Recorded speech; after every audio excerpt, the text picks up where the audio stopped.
just defeated inside the paint, specifically on the rebounds. But assists of the game presented by Granite City Electric's GCE Night Train. Electrical contractors get the assist from the GCE Night Train and order your materials to be delivered overnight to the job site the following morning and save time and money. Go to GCEnighttrain.com to order. We'll welcome in Cerrone Battle, who has been literally talking about this game all day, man. And we did a YouTube show, and it wasn't looking good. And I mentioned that Bucks game earlier in the year where, they basically waved the white flag, benched everyone. And that's exactly what happened tonight as they suffered one of the biggest deficits in NBA Finals history. And my only thing is this, Cerrone. Expected a little bit more urgency tonight. I think that's really, there's a couple of things, and we can be critical of a lot, but the number one thing for me is the urgency. Like, you're about to win the championship. What gets you excited? Where's the urgency? You're one game away. Where was the urgency early on? That's what upset me. Yeah, I mean, it seems like they were cool early on, and they started missing a couple layups here and there. Holiday with the crazy butterfingers today. It just seemed like little things were throwing them off, and then it's like they got discouraged and started forcing things a little bit or pressing. I gotta try and get it all back right here. I gotta do this. I gotta do that, and it just snowballed. And as bad as they played, Dallas played perfect. I would say Kyrie and Luka didn't play perfect. Everybody else played perfect and lifted those guys up. They had they got their combined 60, but they were like 1 for 10 from 3 or something like that. It might have been worse. They didn't hit any real outside shots outside of 10 feet.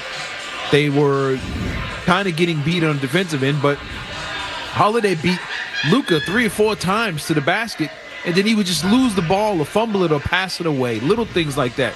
And the network tried to play it. Oh, look at Luka's defense. Like, he was on the ground. Like, he fell. And then Holiday just loses it off his hands. And when Brown, White, and Holiday got off to that cold start and Dallas got going, it got the bench going. They were feeling good about themselves. Green gets a putback dunk. Lively offensive rebound after offensive rebound. Gafford's, he only had 7 points and 4 rebounds. I swear it felt like he had 20. It all snowballed. Everything went wrong for them. Everything went right for Dallas. And it was just a terrible first half of basketball for them. And they never could recover from it. We could talk about this. We will. We'll do it until 1 a.m. tonight. The urgency, number one for me, I've wondered at times. There's been a few games where I wondered about it. And just to pay off on that Bucks game that we were talking about earlier in the year, had to look it up.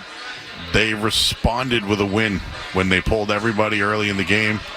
They responded the next game. They won by 30 points. So maybe there's a little something there, but the effort. Another thing, did you see effort? And if people have been critical of Jason Tatum, we're at the TGI Fridays in Stoughton, Massachusetts. We're here till 1 a.m. tonight. So I'm watching amongst, people and Celtics fans. There were times where I thought I saw Jason Tatum get beat defensively and he wasn't set, kind of like let people go by him. Maybe he was trying to do too much tonight. I don't know. He didn't do much at all, 15 points. But defensively tonight people have been critical of him defensively. Tonight I saw it, and I'm not saying that's why they lost. It stood out to me. Yeah, I think all of them. They all were bad.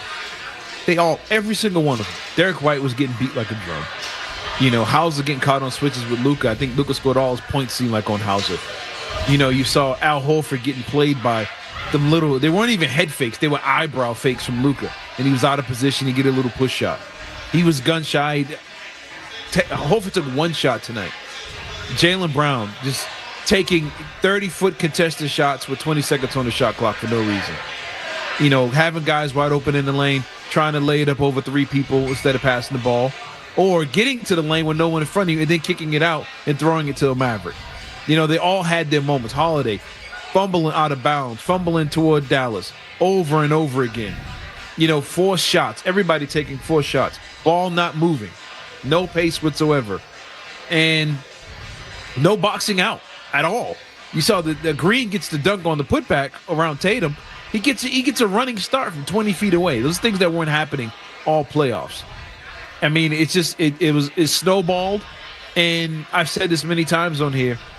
Usually when they lose, it takes them having a historically bad shooting performance at the same time as the opposite team is doing something you never see before. Gafford making his free throws. Lively hitting corner threes. He's never hit a three in his life. Tim Hardaway had 15 points in the fourth quarter alone. Exactly. Hardaway's been on the bench since March. He goes for 15 in 5-6 minutes. You know, everything just snowballed. Dante Exum, another three, layup down the lane.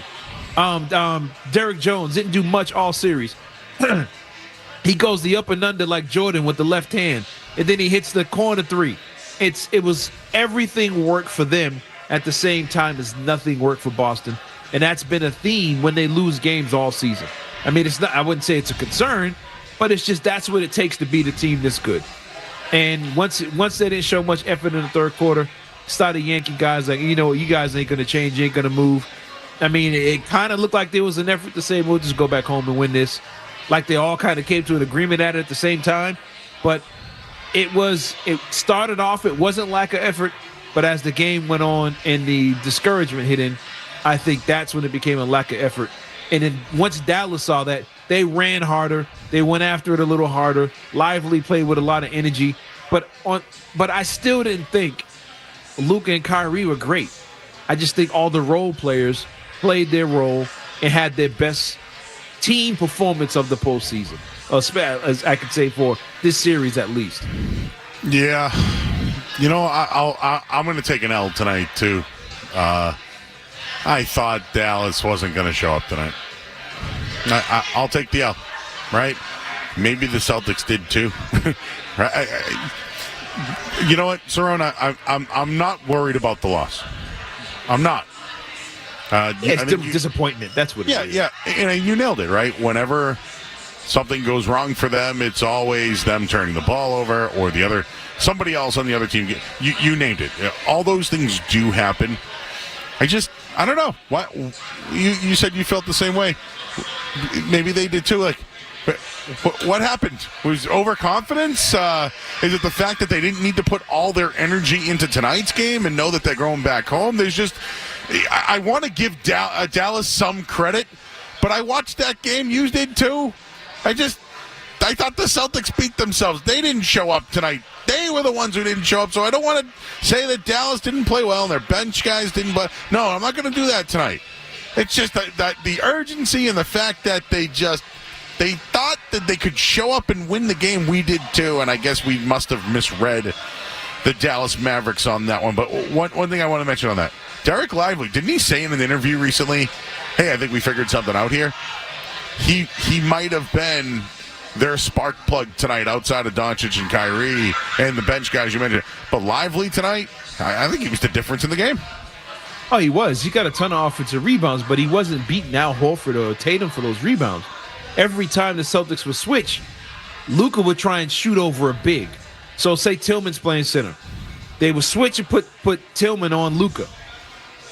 Tillman now was defending Luka or Kyrie 30 feet from the basket.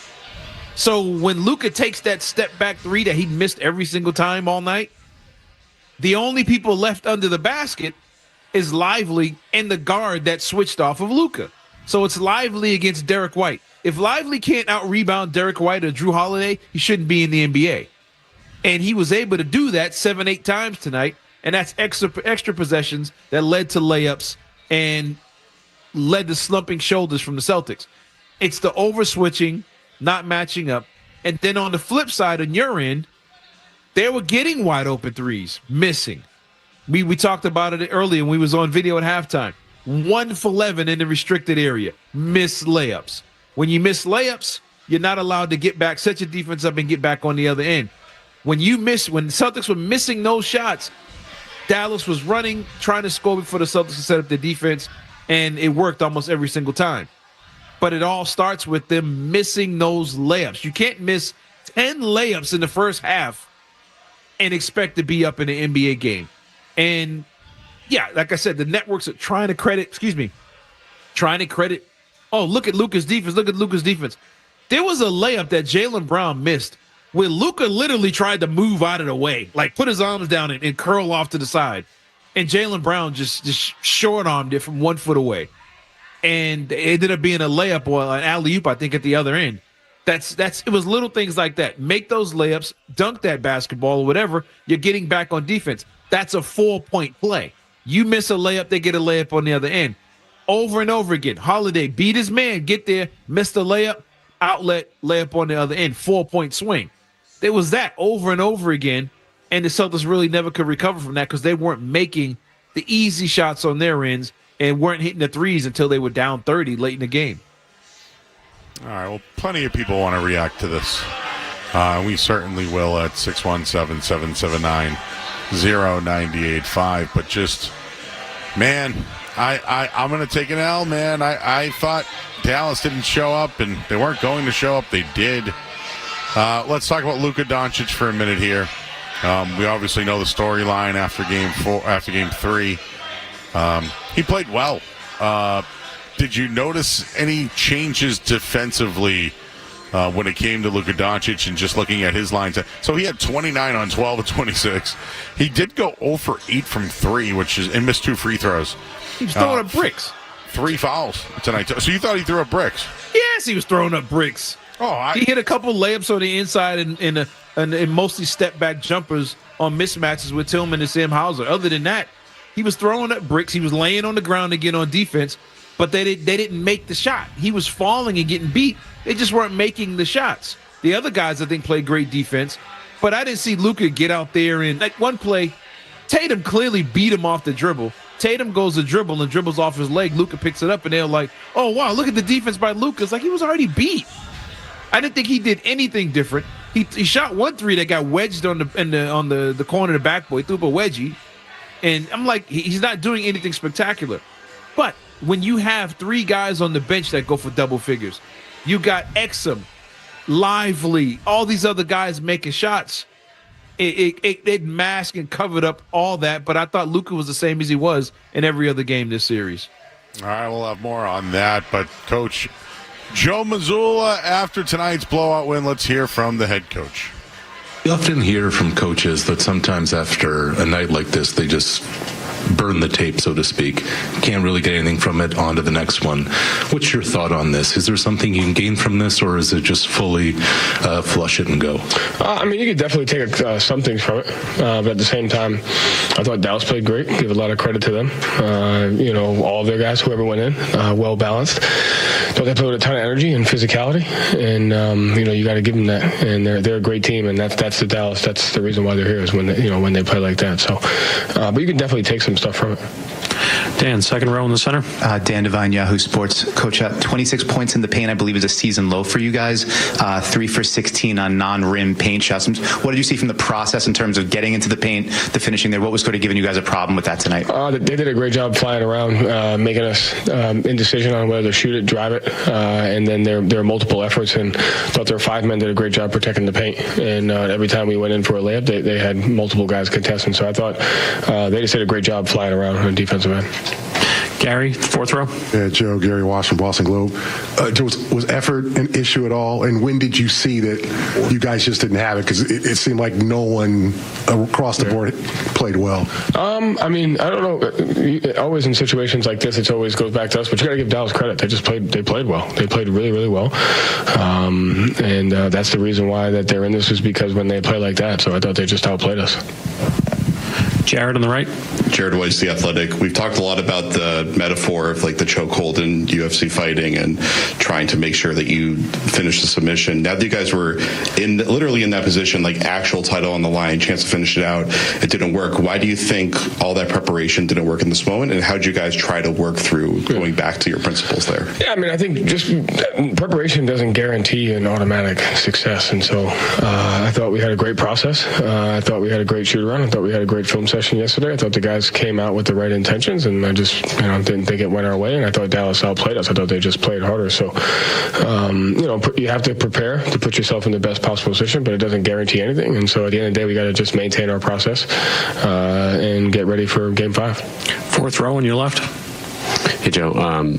In the first half, particularly, they really got after you guys in the offensive glass with Fly Blair. What led to those breakdowns in your mind, and how do you clean that up going forward here? Anytime there's 2-on-1s and little indecisions, they do a great job cutting behind you and kind of wedging you under and get them. And I thought Lively was great in that. And we had 26 misses in the first half and only 2 offensive rebounds, and they had more. So we got to be better on our defensive rebounding, and then we got to be better getting more offensive rebounds when we miss.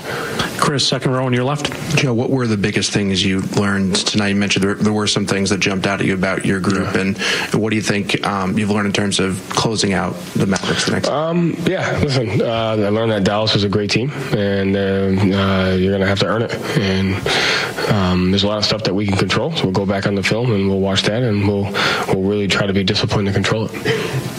Gary in the middle. Joe, you said Dallas played harder. Does that bother you that they played harder than you guys did? Was that just a matter of their desperation, or why in a closeout game you guys have been preaching, act like you're down 0-3, would you guys not play as hard as you could?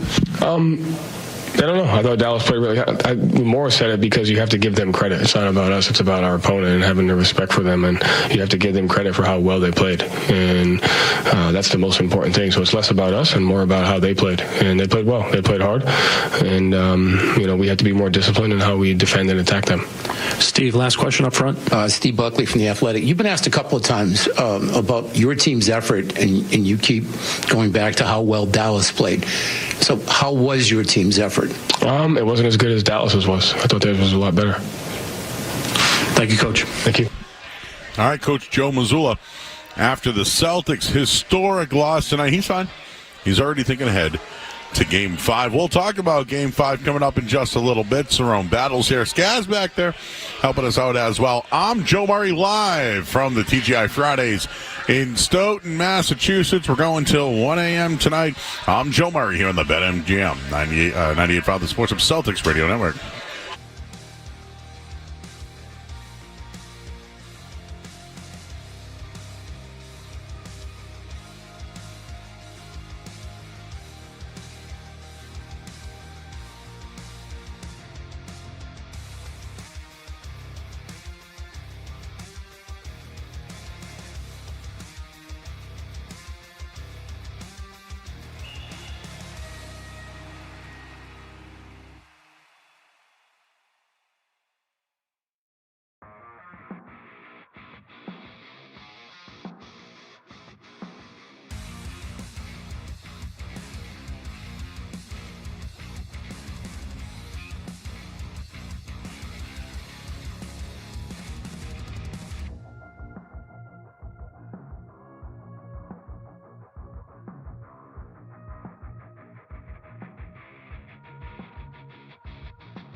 on the Celtics losing the first closeout game this postseason. Said Dallas is a great team, and you have to earn it. That's why I go back to the urgency, Cerrone, is about just the fact that, this was the first time in a closeout game, right? They've had the opportunity. They've taken care of it. I made the reference of, they've graduated, but they haven't got the they haven't walked the stage yet, I guess is the word.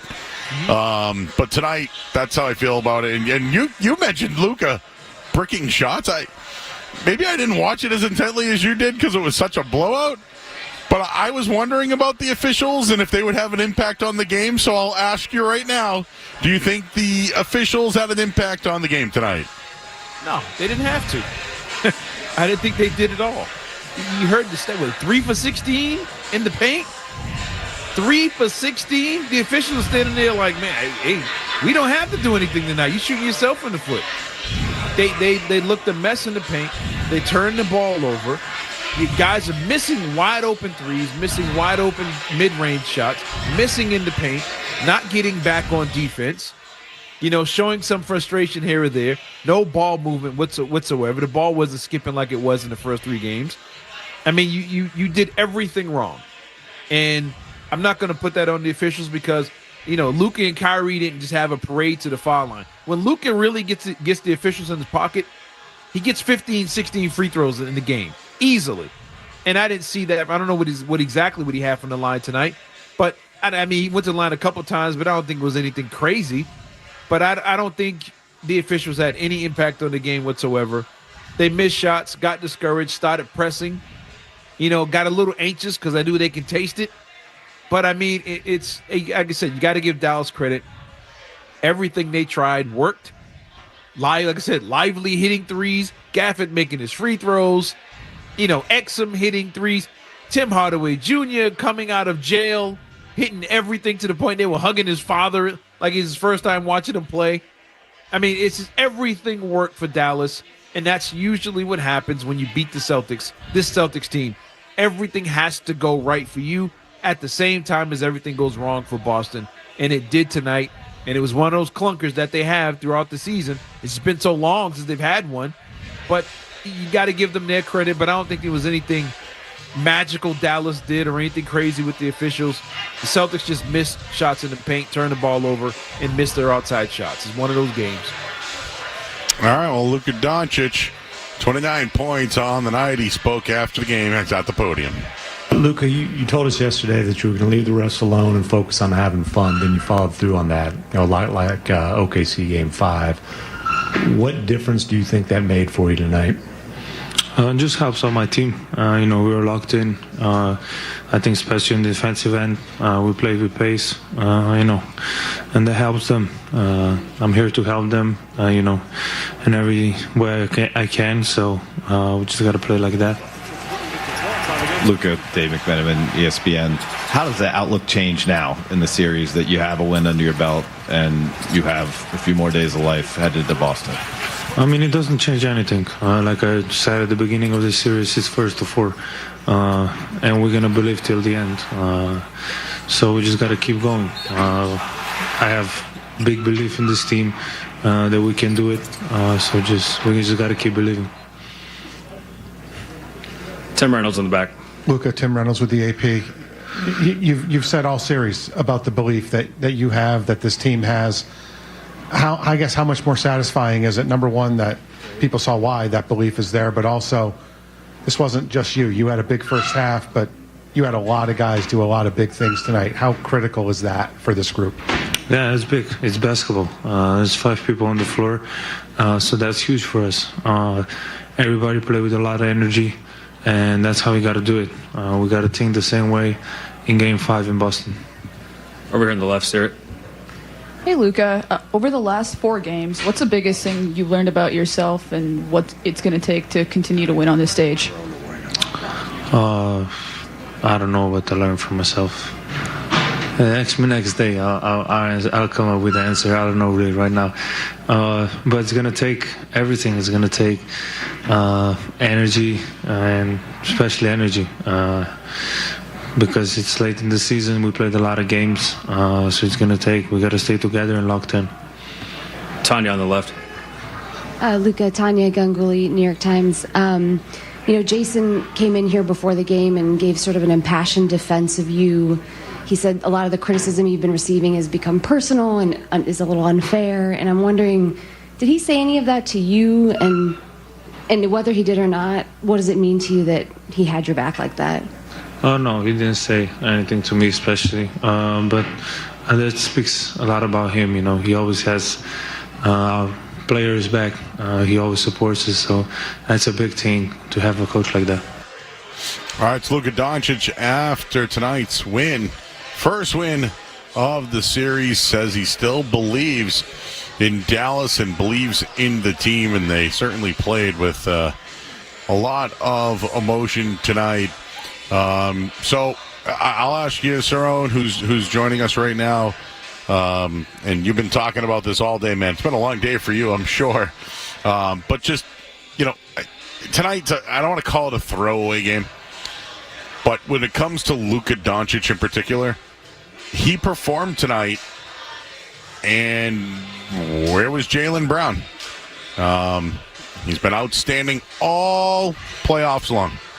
I'm not going to harp on him. I'm not going to do it. Joe, according to Twitter, you're supposed to play. This is the Tatum game. You got to blame it on Tatum.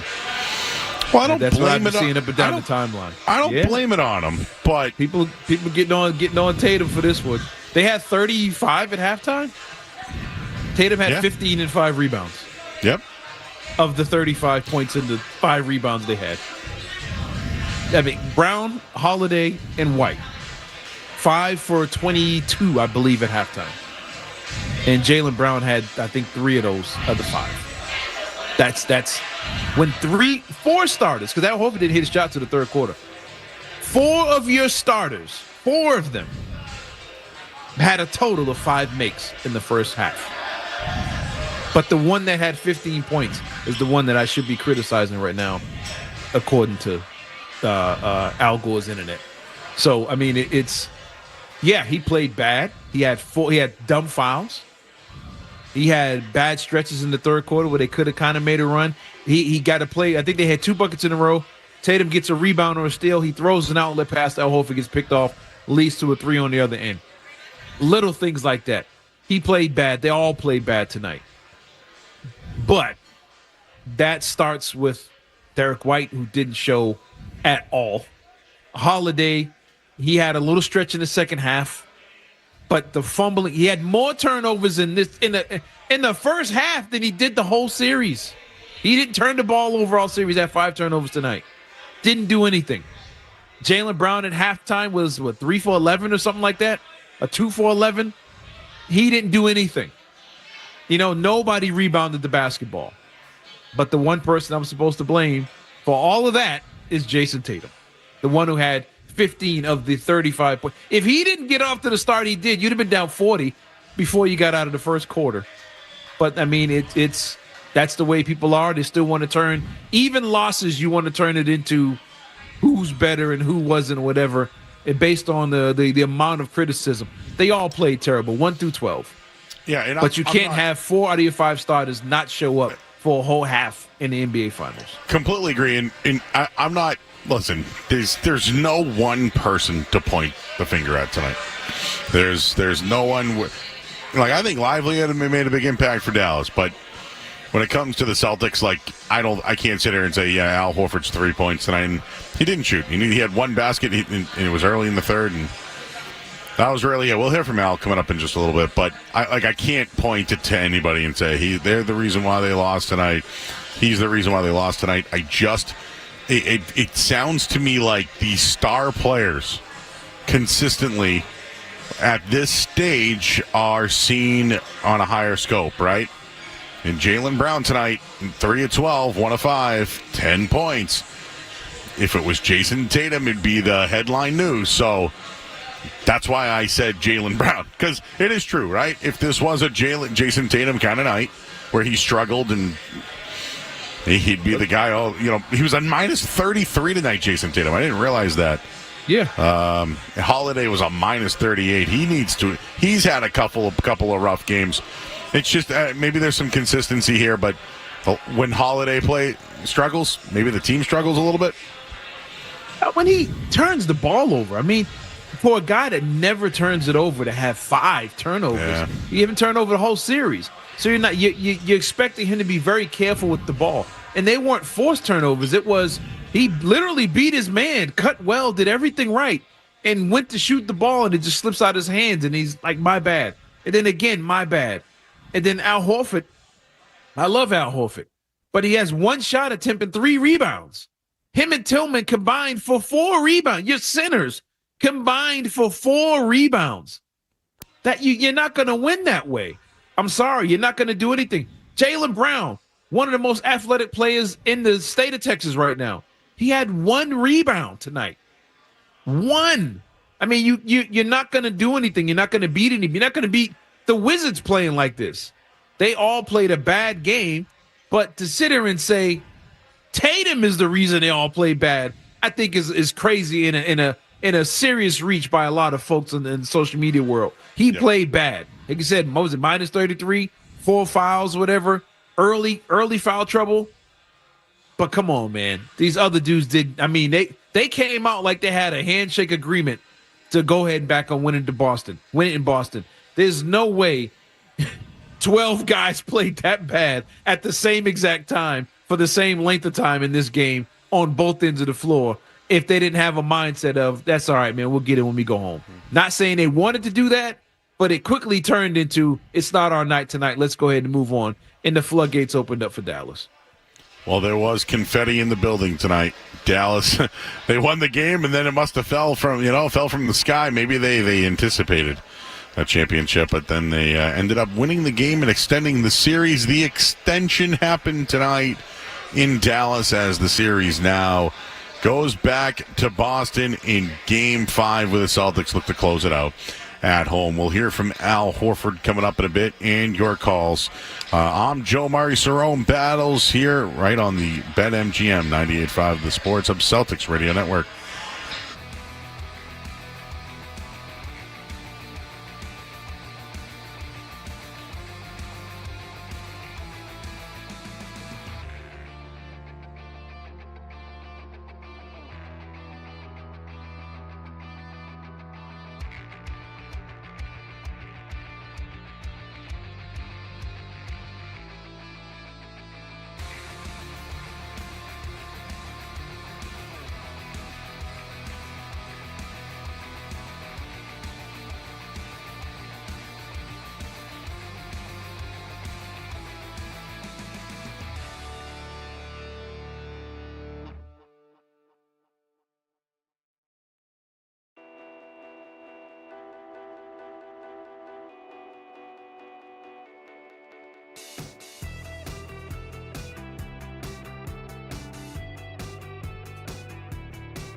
Boston and Dallas.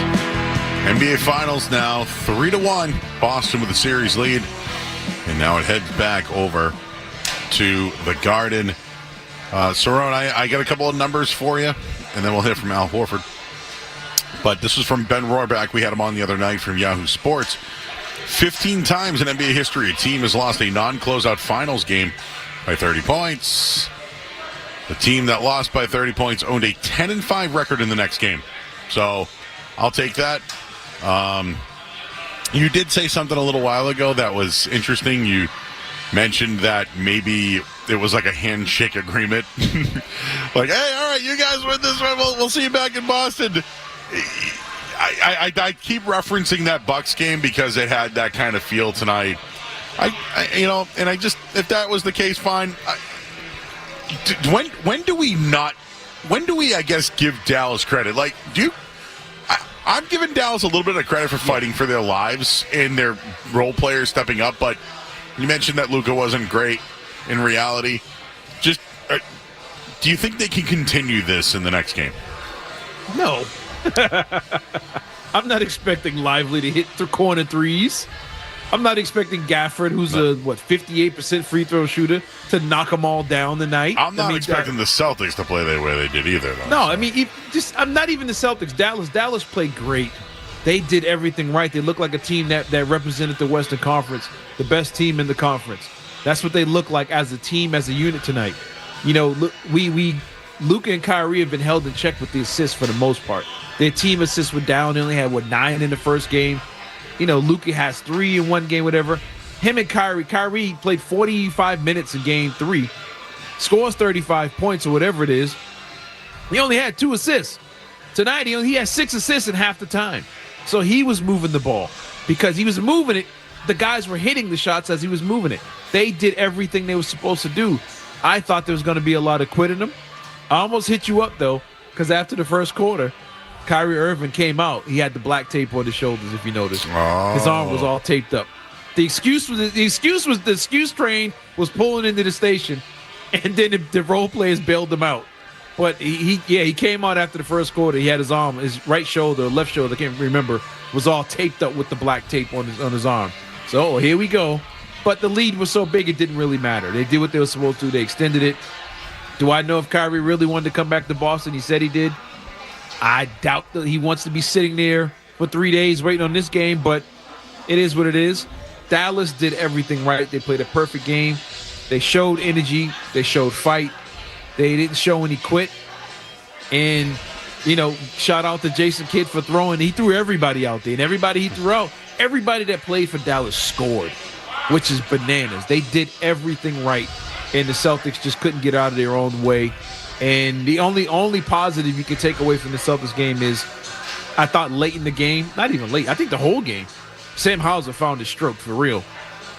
I thought Pritchard, after a rocky first half, he started getting downhill, getting to the basket, getting a little loose, started doing something. But Cornette looked like he was lost.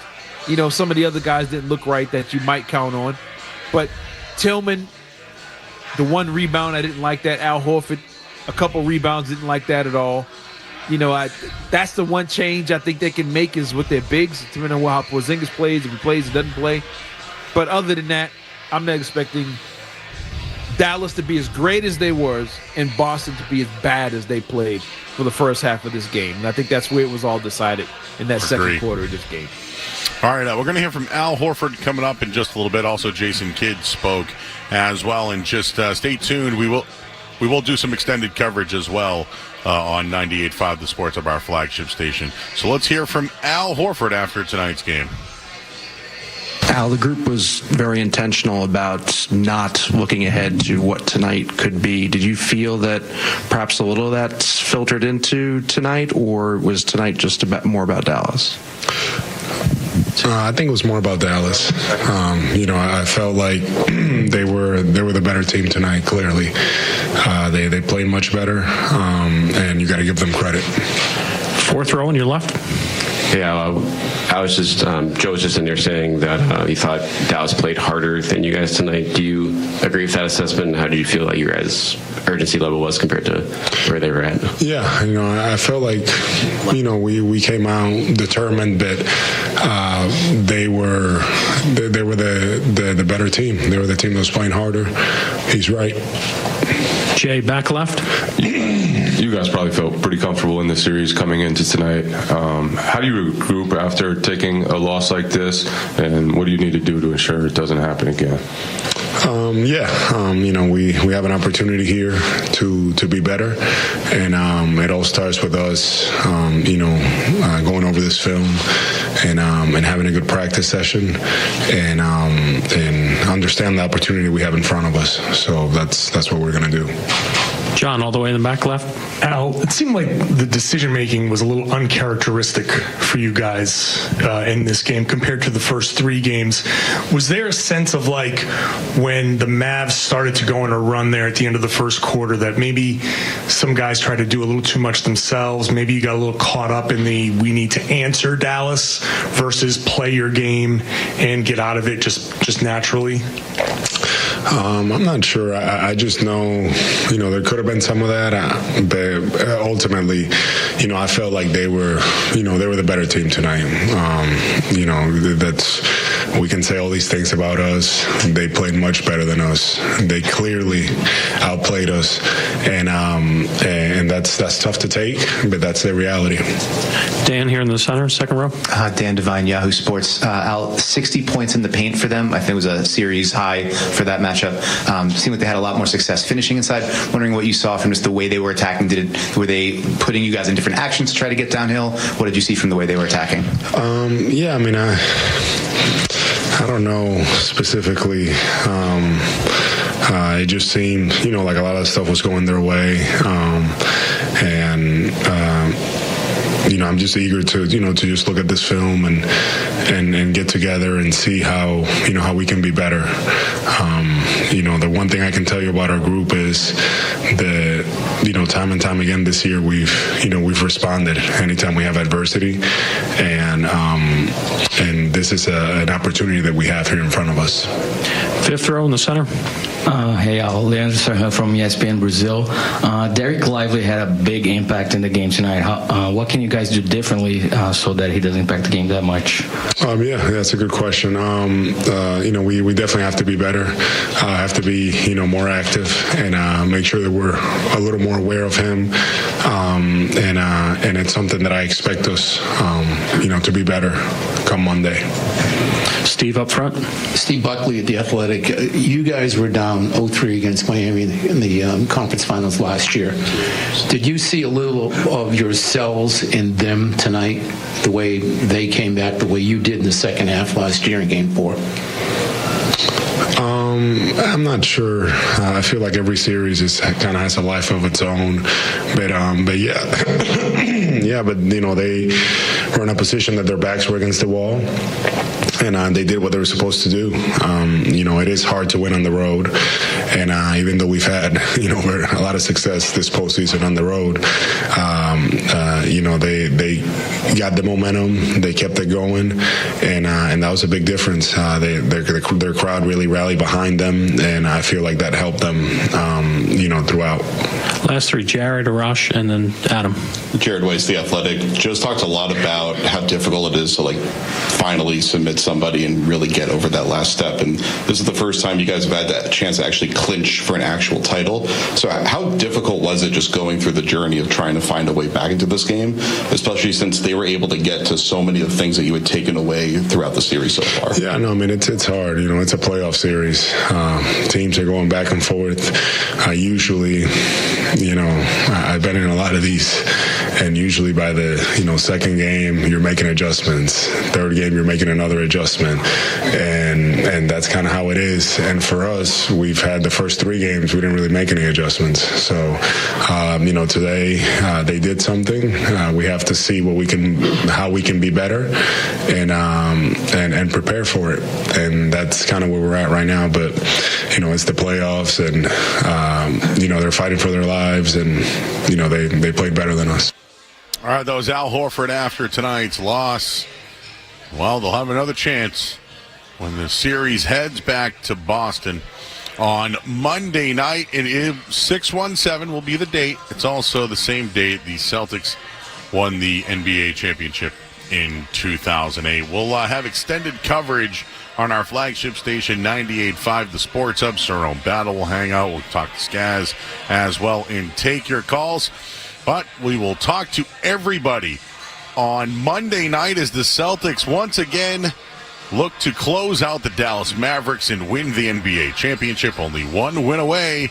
Talk to you guys on Monday night here on the BetMGM 98.5, the Sports Hub Celtics Radio Network. This is Boston's Celtics Best.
Well, Celtics blown out in the closeout. Game 122-84 tonight.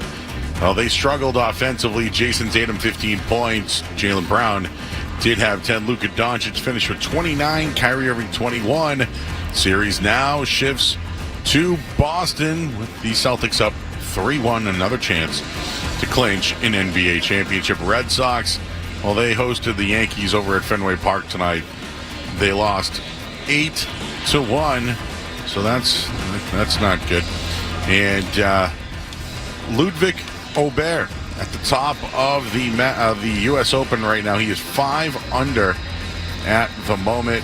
Thomas Dietrich and Bryson DeChambeau is just 1 stroke back at 4 under. Headlines, they are brought to you by Awaken 180 Weight Loss. Don't buy new shorts. Fit into last year's shorts or even your shorts from 10 years ago. Go to awaken180weightloss.com. I'm Joe Murray. Your next update coming up soon. No matter where you go, you're always connected to Boston sports with the 98.5.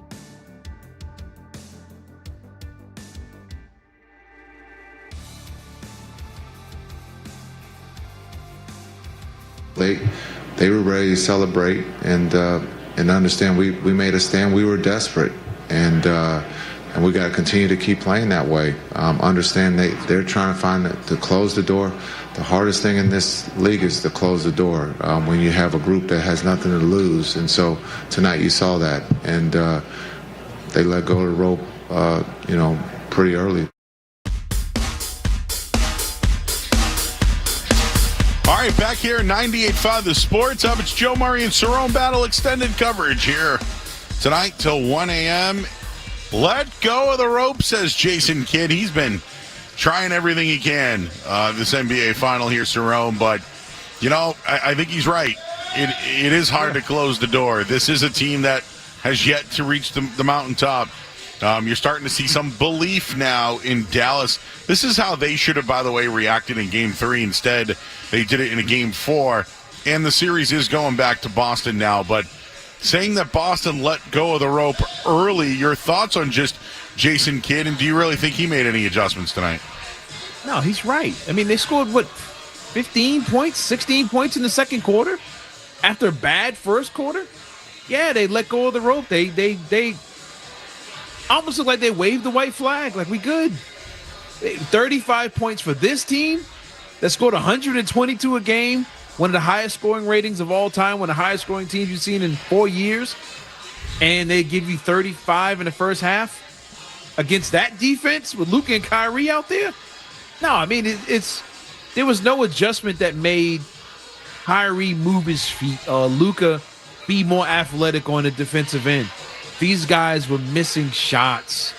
And once they seen it wasn't going down for them, they kind of hung their head, got discouraged. They might not have said anything, but the body language from all of them said, that's it, it's not our night tonight. And at halftime, we had the conversation. You was like, man, when are you going to pull them? Because we had the sense of what we saw that they weren't going to have it. And that's why we had the conversation at halftime, like, maybe they'll yank these guys. Because they didn't have any effort or any energy in the second quarter of that game. And nothing was going down for them. And if he saw that, the team saw that, the Dallas Mavericks players capitalized and jumped on it because they recognized it. They said, oh, yeah, they kind of quit. And it looked that way. They just gave in and quit and went on about their business and just took the L and threw the scrubs out there the second half. So, yeah, they let go of the rope and let go early. All right, let's go to the phones. I know there was a watch party tonight. Our buddy Benny was there. How was it tonight, Benny? Well, it started off great. You would have thought there was a game at the Garden. And that thing of 0 to 100, yeah, it was the complete opposite, 100 to 0.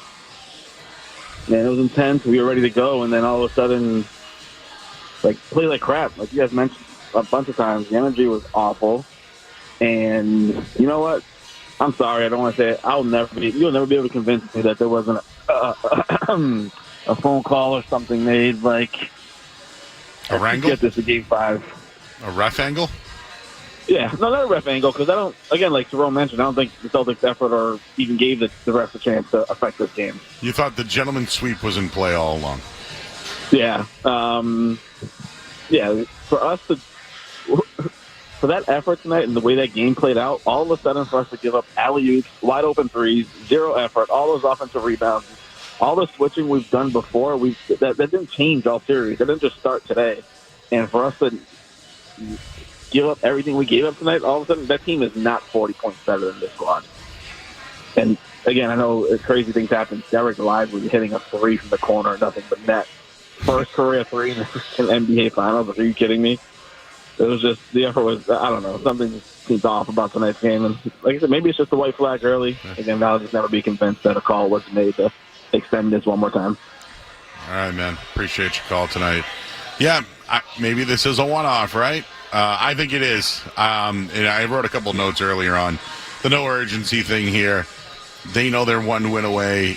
These games don't carry over. That's my thought on tonight. These games don't carry over. I think this is this is not the Celtics. This is not it. And you mentioned all the things already, Cerrone, about what they do wrong when they lose. This one's just not going to carry over. It's a one-off for me.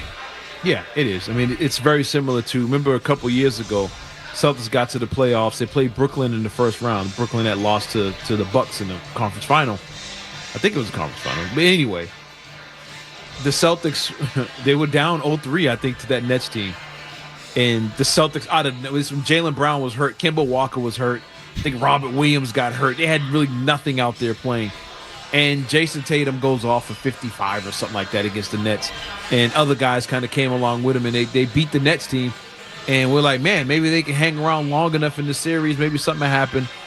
No, they play the next game. Celtics got destroyed. So, I mean, it happens. Teams win games. Dallas was playing for their pride. I didn't think they'd show up, but they did. They tried to save face. Luka took a lot of criticism, but they did their thing tonight. And one thing about it carrying over that you have to really think about is it's back to the 3-day thing again. You know what I'm saying? So if they were coming right back out and playing immediately again, there might have been some carryover. But now You got Saturday, you're traveling. You got Sunday of doing nothing. All day Monday. The things are going to change. Rhythms are going to get broken. You're back on the road for a road environment for role players. Back to being uncomfortable. Now you got the Celtics crowd who you got fans in the building who think they're about to see a team win a championship. So they're not going to be sitting down in that game. They're going to be, emotions going to be high. They're going to be fired up. Players are back home, families, Father's Day for the fathers on the team, all that type of stuff. So I don't expect anything major to carry over. But you can't carry over that effort. I know that. You have to leave that effort in Dallas and get back on your horse and do what you need to do come Monday evening, excuse me. All right, Jeff is in the car. What's going on, Jeff? Hey, how you doing, guys? I'm a long-time listener, and I'm going to keep calling, boys. Listen, I hear you that nobody showed up tonight and everybody deserves the blame. That is absolutely not arguable, but if you're going to get the media off your back, if you're going to be the bell cow, the breadwinner, I'm looking at you, Jason Tatum. You're going to have to do better than 40% off 10 shots and a minus 33 in a clinching game, a title clinching game. So Maybe call God. Just him, Jeff? Just him? Yeah. Or who else? Everybody, man. But I'm telling you right now, if Jason Tatum... You named Tatum, so... And I'll double down on it. If he's going to be the face of this team, you got to take more than 10 shots in a title game and shoot better than 40%. And don't even think about calling Kobe Bryant if you're not going to step up in a championship game. That was an absolutely pathetic performance. Probably half his We're going to be the first. Yep. I'm gonna let you go, Jeff, because I think that you're upset. Yeah, you're saying I understand the frustration. I understand the frustration. Kobe Bryant against the 08 Celtics. Go look at them shooting percentages. Yeah, go look that. Even in this, go look at Kobe's shooting percentages in the series he won against the Celtics. You want to talk about a guy that forces up shots. A part of the reason Tatum only had 2 shots, he had 4 fouls, and then they yanked the starters in the third quarter. He only played 20-something minutes. You're not going to get up 28 shots if you're only playing 20 minutes. I mean, come on. He was the only guy that was aggressive. Yeah, I'm not going to listen. I'm not going to sit here and really defend anybody tonight. But there isn't anyone you can point the blame to. They're just and you know what? This isn't the first time I've heard this week.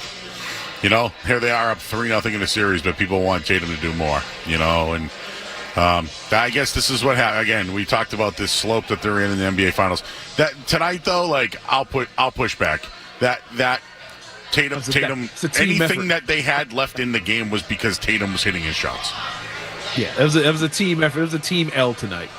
Yeah, and I criticized Brown too. I mean, I thought he's 10 points. He really, after the first half, there was nothing there, and I think the whole team had nothing there. So just to be consistent, I'm not going to blame anybody for any of this tonight. It's a one-off. But yeah, the people that are aggravated about Tatum not stepping up in big games, he did what he could tonight. They had no shot. But think about it. If Tatum scores another 30 points, they still lose. I mean, think about that. If he scored, if you dropped the 30 more points on the board for Tatum tonight, they still lose that game. And then you all been crying and complaining that he shot too much. He was selfish and didn't give the ball to everybody else. Because a lot of that started creeping around too. Oh, he's doing too much. Wait a minute. Now you're the same ones that were saying he needs to shoot more, score more. But he starts scoring more. You need him to pass. The problem was your guards up front, Holiday and White, on both ends didn't show up. They turned the ball over. They were off all first half. They were completely off. It just didn't look right from the beginning with your guards, and they set the tone because Dallas's guards are the key to their team. So when your guards are playing bad, those guys are getting the edge on you, and you're going to lose that matchup. Luka and Kyrie, I think they combined for 22, 23 makes or something like that. Only 2 of them were outside the paint. Kyrie hit a 3, Luka hit like a free throw jumper. Every other shot out of the other 20 shots they made were all in the paint. That's bad defense up top. When Kyrie and Luka get 20 shots in the paint, just the 2 smallest guys on the court, 20 shots in the paint is why you lost the game. And on the flip side, your guards on the other end, they couldn't hit anything. There's your 40-point L right there. That's where it starts. They made easy passes, easy shots. They made it easy to defend. Oh, they're not hitting nothing. I'm just going to sag off, and you missed everything. It just went downhill from there. But everybody deserved blame. They all failed in their own little way and didn't show up in their own individual way as well. Yeah, and just to Cerrone's point earlier, where you have a guy calling in saying Jason Tatum should never bring up Kobe in a closeout game and all that. Game 7 in 2010, it shows you how little people remember. Kobe Bryant shot 6 of 24 for a resounding 25% from the field. And no one remembers it because the Lakers won the game, and that's all that matters. It doesn't matter how it looks. I don't care if Tatum has 60 points or if he has 20 and the Celtics win. That's all that matters. So it's just, let's not get crazy. The Celtics sucked tonight. Tatum was not great tonight. No one was good tonight. But the whole Kobe, you can't bring up Kobe because Kobe would never shoot under 40% in a closeout game. It's just, it couldn't be further from the truth. Yep. Kobe was a minus 35. He was a minus 35 in the closeout game with that Boston 1-08. A game the Lakers needed to win. Kobe was a minus 35. He had 22 points, 1 assist, 3 rebounds, 7 for 28, 7 for 22 from the floor, and 3 for 9 from 3. In a game they needed to win, he was a minus 35. When we talk about Tatum versus Kobe, the last thing you should bring up is shooting percentages in big games. Kobe wasn't the most efficient scorer we've ever seen in NBA history. All right. Well, it's funny. They just, listen, they lost. They're up 3-0. The Mavs did what, in a desperation move, showed up, outplayed the Celtics. The Celtics made 0 adjustments. They shot the ball bad. They got crushed on the boards. Assists, you name it, all those things. They got beat in every single way possible tonight. Every way possible. But guess what? They get a couple of days, like you mentioned, Cerrone, a couple of day layoff. They get to come back home.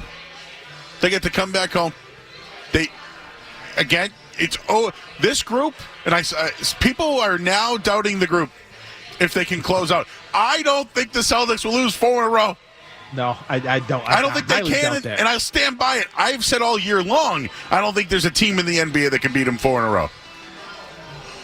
I don't think they've lost more than 2 games in a row all season. Yep. I mean, look, this is Dallas's first time beat. Everybody's on. You look up and down social media. Jason Kidd figures something out. They saw something. They see this. This is the first time Dallas beat this team since KG's retirement ceremony. Don't tell me you figured something out. This is the first time they've not only beat him, that they've been in a game, really, with this team since that night of KG's retirement. That was in 2022. I mean, yeah, everything went right for Dallas. Give them their credit. I didn't think they would fight. Dallas put up a fight early, and they kept throwing haymakers. Celtics got down on one knee and never got back up. Everybody had it going. Can you carry that over again? Can you get that much? Can Markieff Morris hit a 3? Can Tim Hardaway Jr. even get on the court? He hit a lot of threes against the Celtics' third string tonight. But can he do that when it's Jaylen Brown and you really need to make it? You know what I'm saying? Can Dante Exum give you double figures in Boston? Can Lively hit threes in Boston? Can Gafford make his free throws in Boston? You know what I'm saying? Could Al Horford and Tillman and Jaylen Brown combine for 4 rebounds at home? I don't think that's going to happen. Will Tatum only take 10 shots? I really don't think that's going to happen when they get home to Boston. But we'll see. Dallas can make it a game again. But I don't think it's going to be as lopsided or the perfect storm like we saw tonight from both teams. All right, he's Cerrone Battle. I'm Joe Murray Skaz here as well with you till 1 a.m. Your calls next here on 98.5 The Sports Hub.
Joe Murray, Cerrone Battle, Skaz is here.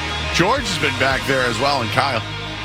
We had a pretty dynamic digital night here. I'm at the TGI Fridays in Stoughton, Massachusetts. It's still going here.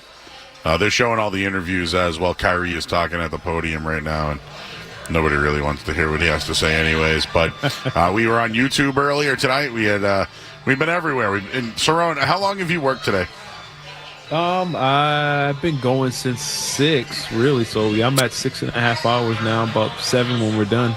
Yeah, so at 12:24, I am like upset with myself because I thought they were going to take, like I said this earlier, but I take the L. I just thought that they wanted to pack it up and go home, and that the Celtics were just ready to go and pounce on this game tonight. And I'll just keep bringing up the urgency. I think everything's going to be fine. I don't think they lose 4 games in a row. I don't think they'll ever shoot this bad ever again. All that stuff. All of it.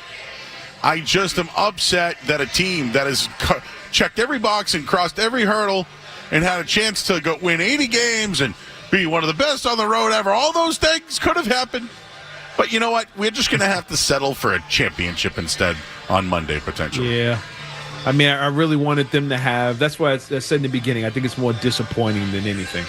I really wanted them to be the only team in NBA history to sweep the conference finals and the finals.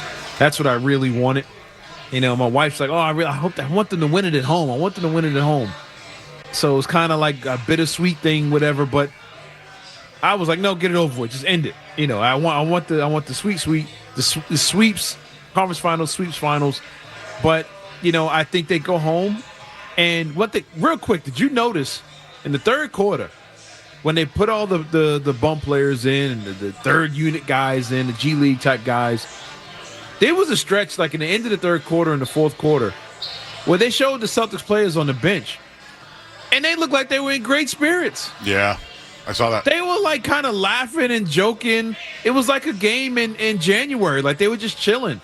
Like they were cool. Like, yeah, we good. And I didn't know how to take that. I'm like, okay, are they confident? And I'm like, I hope these guys didn't lay down. Like, it just kind of felt, seeing them not really mad and upset was like, man, is this what you wanted? It was a weird thing, but I was just hoping I wasn't the only one that noticed that they were feeling pretty good about themselves in the fourth quarter when they were down by 38 points. But it was weird. Maybe were getting blown out for so long. They had gotten mad and gotten over it, like, well, at least we're going home. We're good. You know, keep your head up, keep smiling. We're going to be fine. But they were pretty loose at the end of that third quarter going into the fourth quarter, and I found that kind of strange. But I think they're going to play better basketball. Dallas might still be intense. Some of those guys might still be ready to go, so you got to be ready to match that. But this being at home for this team, these role players, I love the fact Hauser has found his touch for real. But I just want to see more out of the Celtics guards and Holiday and White especially, and more from Al Horford, Tillman, and if KP plays, Cornette, whoever, more out of the bigs and guards in this one, and not so much. I know Tatum and Brown deserve their criticism, but I think in this particular series, your guards because it's Luka and Kyrie, and your bigs because of Lively and Gafford have to be the ones to be aggressive and steal the show in this series. I'll take a couple of calls before we get to the headline here and get everyone caught up on everything. I'm a little frozen up here. You know what? I'm good now. Let's talk to Mike, who's in Houston. Hey, Mike. Hey, thanks for having me here with y'all tonight. So I was just thinking that in this type of situation, we've seen it before with Kyrie Irving on the 2016 Cavaliers. And when everybody's been talking tonight, they're saying that, it's a definite that the Celtics are going to win at home in Game 5. It's a wrap already. They're going to bring out the brooms. But I just wanted to point out the fact that, once again, this is a team with Kyrie Irving and Luka Doncic, who's a top 5 player right now in the world. I don't think it's a 100%. So I was just curious if you guys thought that maybe there is some kind of threat from the Mavericks. Thank you. I do. Everyone, this is where I stand on this one, Cerrone. Remember all the people who said Mavs in 6 and, at the beginning of the series, all the people who took the Mavs, right? the things that happened today and, the question marks of the Celtics. Like, again, we feel that they've been the best team all year. They've had one bad game, like 1 in 10 games, right? They had one bad game out of 10. And I know that games 2 and 3 weren't perfect. I think this is a one-off, and these things don't carry over. I'll continue to say that all night long. But there is that it's really hard to close the door. And Jason Kidd's comment was, we were ready to play. They were ready to celebrate. He might be right. Yeah, he's probably right. I mean, and Luka and Kyrie are great players. They're phenomenal players. I mean, but the thing is, they've had better games in this series combined. I mean, what'd they go for in the last game? Kyrie had 35, Luka at 27. I mean, they've had big moments. Luka's had big moments in this play. He's had the 30-point triple-doubles. But it's everybody else. That's the problem. I expect Luka and Kyrie to just put 60 points on the board and say, okay, there's 60. The problem is trying to get the other Mavericks to find 60 points as well. And tonight, those other guys found 60 points. Those are the guys, the caller from Houston. I'm saying this for you. Those are the guys who people don't really have confidence in that can do that in Boston and do it 4 games in a row. It's the other guys finding 60 points. It's Exum. It's Lively, Hardaway Jr., Green. Those guys have to find Derek Jones Jr. All those guys have to find 60 points. That's why they've been losing this series. Luka and Kyrie been getting their 60. Can those other guys outplay the rest of the Celtics for the rest of this series or do it in Boston in the game where the Celtics players and fans know there's trophies in the room? That's the questionable part. It's not Luka and Kyrie. It's everyone else. One more before we get to the headline. Chris is in Hartford. Hey, Chris. Hey, fellas. Joe, I thought through the entire playoffs with the X's and O's, you really get into it. A lot of shows don't do that. I thought you did an unbelievable job. Cerrone, peep game, ready? The easiest thing to do is have Brown get called for a foul on a push-off early in a game because it paralyzes them. And the refs know it. They could call that wraparound. Brown's done all the time. They can call a quick one on him, and it paralyzes Brown. So the refs are going to make the Celtics earn a championship. The NBA, they need to get past 4 games to make any money also. This is not a big deal. We're going to do it at home, but the Celtics, they need to understand they're going to have to earn it because they're also going against the refs in the NBA. Yeah, and I wrote an article earlier today, Cerrone, about the extender. That's the name. That's who it is. The Celtics were 6-0 in Scott Foster games this year. I mean, I debunked that. You know what? In a little bit of a way tonight, like I don't think the Celtics got outplayed by Dallas. I'm not going to blame the refs, but I do think that the early fouls stalled the momentum that really Brown could get tonight. And isn't that the same? Isn't that what Luka said? They couldn't play physical. Yeah, I mean he was committing bad fouls, but yeah, I get that, but I blame more on Lively hitting corner threes than Scott Foster calling Jaylen Brown for being out of control. I mean I blame the Mavericks players. Derek Jones hitting threes. I mean, I give the Dallas more credit than I give Scott Foster, who just basically he was just sitting there with the whistle in his mouth, like, all right, what am I supposed to do tonight? I guess I'll call something here, but I wouldn't put that on them. I think Dallas came in and punched them in the face when they, like you said, they was out there ready to dance. They were laughing, smiling, coming in, and they got punched in the face, and they realized early, that they're still in the conference final. I mean, a championship final, and they have to wake up. And hopefully they do going into Monday night. All right, let's get a look at the Sports Hub headlines. We'll tell you what happened over at Fenway Park tonight, if anybody cares. Final break of the night. I'm Joe Murray. Cerrone Battle as well, Skaz, here on 98.5 The Sports Hub.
big comeback. You had I think 25 points in the second half. So can you at least see where they're coming from tonight, what their mindset was coming into this game, they're being down 0-3?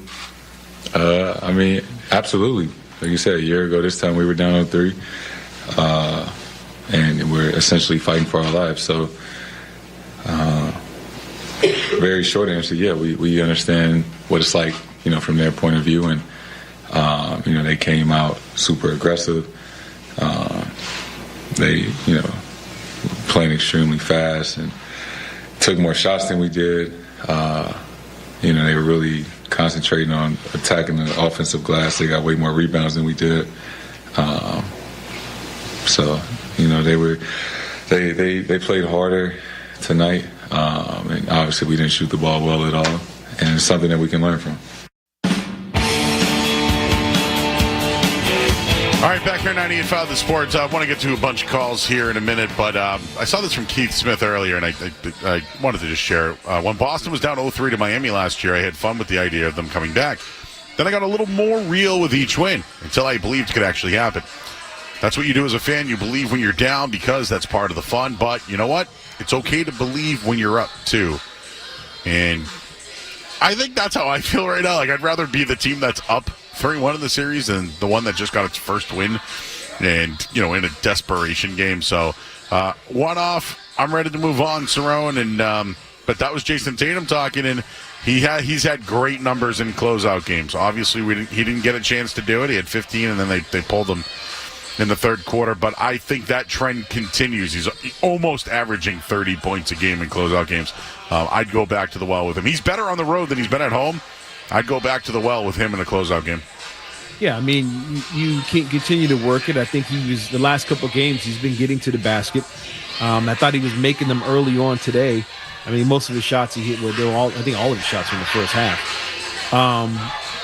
Fouls kicked in, took away the aggression. When you get 4 fouls, only so much you can do on both ends. You don't want to drive because now, you know, Luka's pretty good for just being in the way and just flopping and getting that call at home. So that takes away your ability to drive. And he started driving and kicking, and guys just weren't making their shots. You know, he started missing and started pressing. I thought he had Kyrie a couple times at the foul line where he should have just backed them down under the basket, and instead he tried to turn around and face up against a smaller guy, and that was a disaster. Picked up a bad, cheap foul. The same thing. If you're going to criticize Luka for picking up bad fouls, Tatum picked up a couple bad fouls today that he shouldn't have. Yeah. There's a bad offensive foul against a smaller guy. Just shoot over him like he's a chair.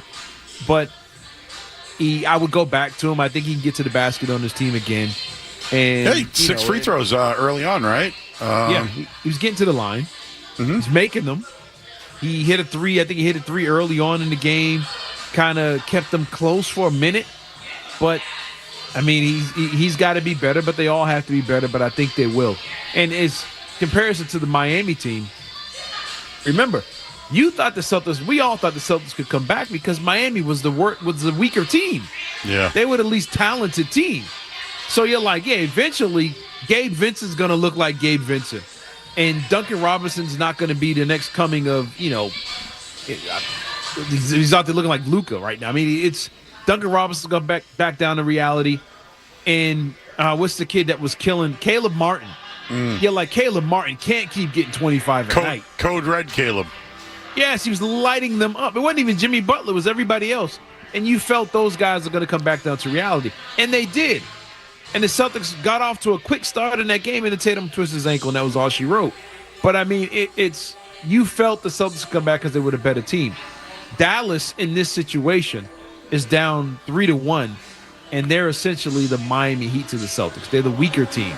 So they have to get everything right again in order to steal a victory, where the Celtics just got to pretty much maintain and just be themselves and be who they've been for the majority of this series and to close this team out. But I think they will. I'm not expecting the whole starting 5 to be cold again. You know, I'm not looking for that, and I'm not expecting 10 players from the Dallas Mavericks to be hot at the same time. The Celtics are cold. So we'll see how that goes. I expect a tighter game. All right, we'll take calls the rest of the way here. I just want to thank everybody here at TGI Fridays in Stoughton. Maggie helped us out tonight, Ashley at the bar as well. And I don't know if you can hear the music in the background here, Cerrone, but there is some Whitney Houston going on right now. And Skaz said, you're going to sing, Joe, aren't you? Don't make me close one more door. Man, this is what we're getting at. 12:44. Like, people were saying somber Joe tonight. Wow. What a way to finish it off. A little Whitney Houston, let me tell you. Don't walk away from me. All right, let's go to the calls here, please.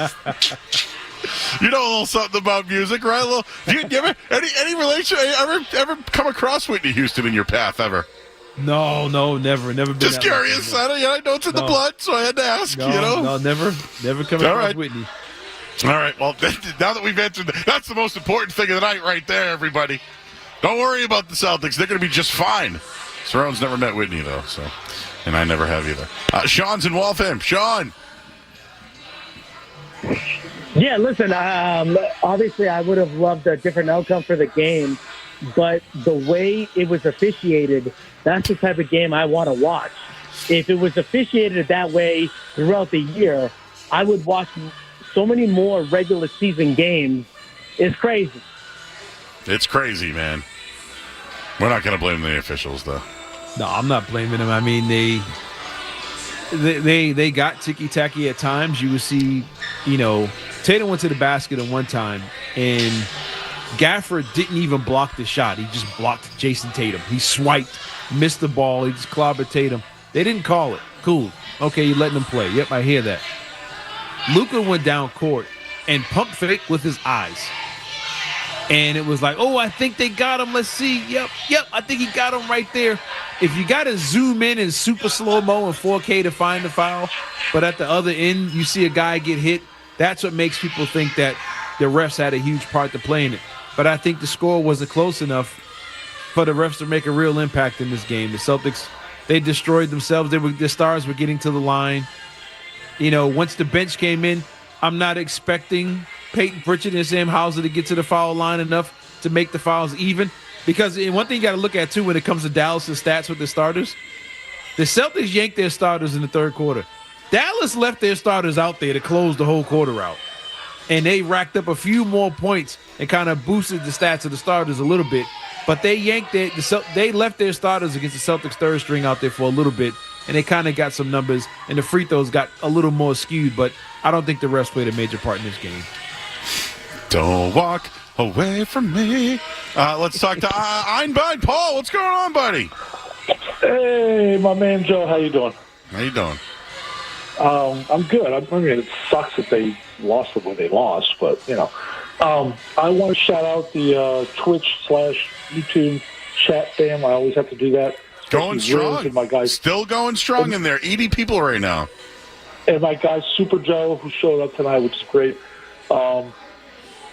Anyway, just want to say, yeah, they lost. They got blown out. It was embarrassing. It sucks, but, I mean, it doesn't mean anything. Great teams throughout the years have been blown out in playoffs.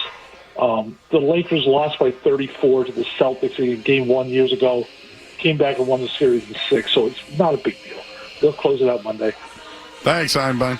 Closing it out on Monday. Let's talk a few of these out. Cameron's in Bridgewater. Hey, Cameron.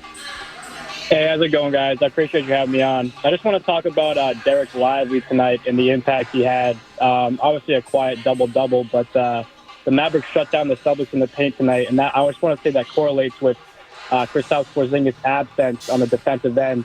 And just going forward here, if Porzingis is going to continue to be out, I just want to think about and talk about what the Celtics are going to do to, kind of, defend the paint a little bit more than they did tonight. Because it was. Yeah, and sorry to cut you off, Cameron. The Porzingis thing, they missed him.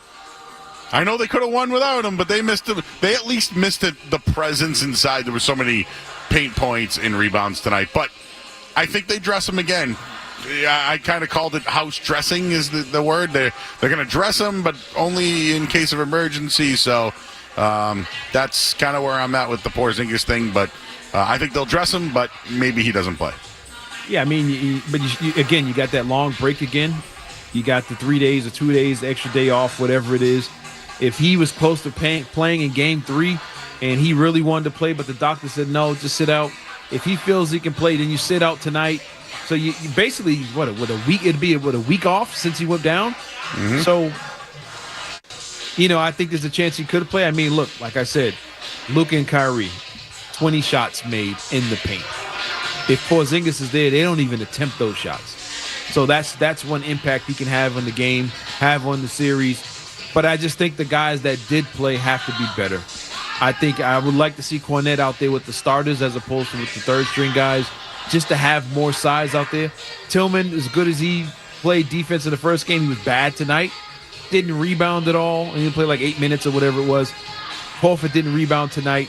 But I think you have to just be better and be stronger in the paint. And you kind of watch how you switch it. Too much switching left them out of position and allowed Dallas to get what they got in the paint.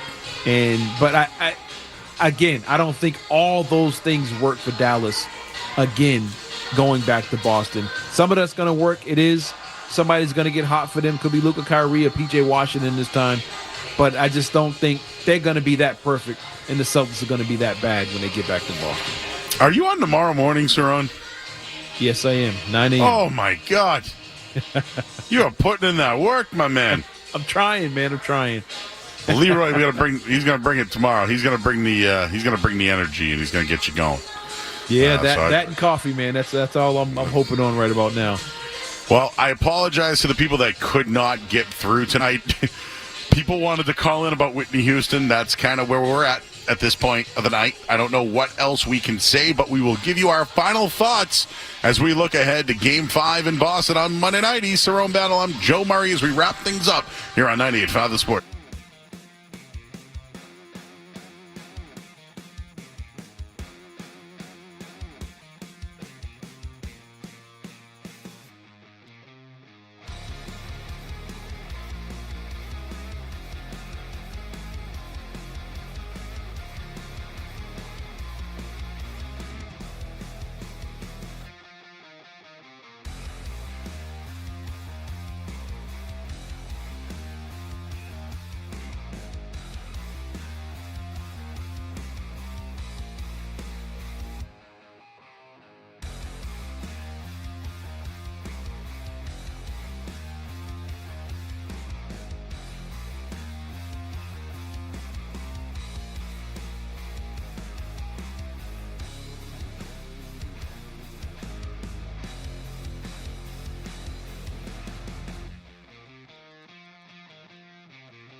Joe Murray on 98.5 The Sports Hub.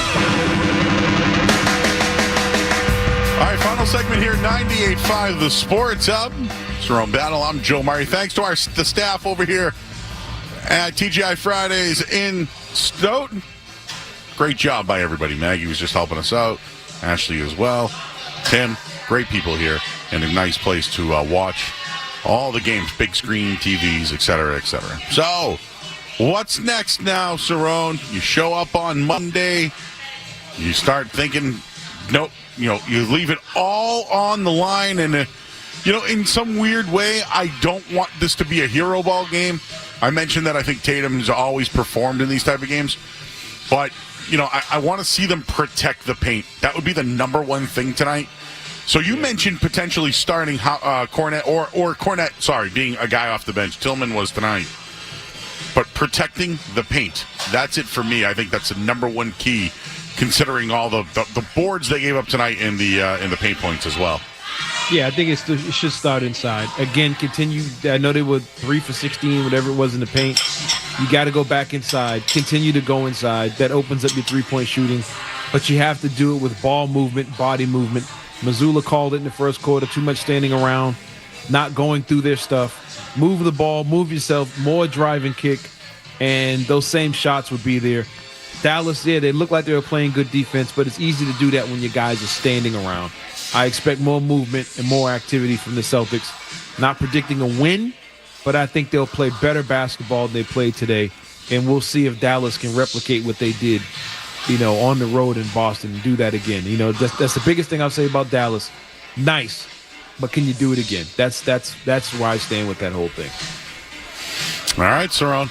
Back tomorrow morning. I mean, I don't know what else. I mean, maybe you'll sleep on it, right? Maybe you'll be like, you know what? Now that I'm thinking about it, that Dante Exum off the bench tonight. It's funny, during the break, I'm like watching the highlights here at the bar, and it's like, Tim Hardaway, Dante Exum. You're right. Those guys will never do that again. They'll never do it again.